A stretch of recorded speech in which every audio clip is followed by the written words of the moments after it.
రైట్గా details చూస్తే అకాల వర్షం కారణంగా రాష్ట్రంలో జరిగిన అపార నష్టంపై వైసీపీ అధినేత మాజీ సీఎం జగన్ స్పీడ్గా రియాక్ట్ అయ్యారు. ఈ మేరకు పార్టీ శ్రేణులకు ఆయన కీలక ఆదేశాలు ఇచ్చారు. వర్షాలు ఈదురుగాలుల కారణంగా నష్టపోయిన రైతులను పరామర్శించి వారికి ధైర్యం చెప్పాలని పార్టీ నేతలకు జగన్ సూచించారు. అన్నదాతలను ఆదుకునేలా ప్రభుత్వంపై ఒత్తిడి తీసుకురావాలని కోరారు. ఇక అందుబాటులో ఉన్న రీజనల్ కోఆర్డినేటర్లు పార్టీ ముఖ్య నాయకులతో అధినేత జగన్ ఫోన్లో మాట్లాడారు. అకాల వర్షాల వల్ల అన్నదాతలు నష్టపోతున్నారంటూ తన దృష్టికి వచ్చిన అంశాలను జగన్ పార్టీ నాయకులతో చర్చించారు. కష్టకాలంలో ఉన్న రైతులకు అండగా నిలవాలని నేతలను కోరారాయన.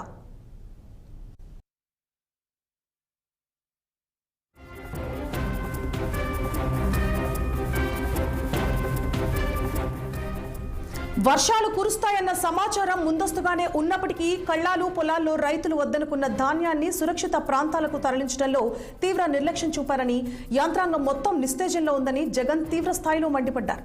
ఖరీఫ్లో కనీస మద్దతు ధరలు లభించక తీవ్ర ఇబ్బందులు పడ్డ వరి రైతులు ఈ రబీ సీజన్లో కూడా కష్టాలు పడుతున్నారని ఆవేదన వ్యక్తం చేశారు. ఉమ్మడి ఉభయ గోదావరి జిల్లాల్లో సహా పలు చోట్ల ప్రభుత్వ ధాన్యాన్ని సరిగ్గా సేకరించకపోవడంతో ఇప్పటికే భారీగా నష్టపోయారని ఆయన ఆవేదన వ్యక్తం చేశారు. వర్షాలతో పలు ఉద్యానవన పంటలు కూడా తీవ్రంగా దెబ్బతిన్నాయని తెలిపారు. పంటలు దెబ్బతిన్న ప్రాంతాల్లో వైసీపీ నేతలు క్షేత్రస్థాయిలో పర్యటనలు చేసి రైతులకు బాసటగా నిలవాలని, వారిని ఆదుకునేలా ప్రభుత్వంపై ఒత్తిడి తీసుకురావాలన్నారు మాజీ సీఎం జగన్.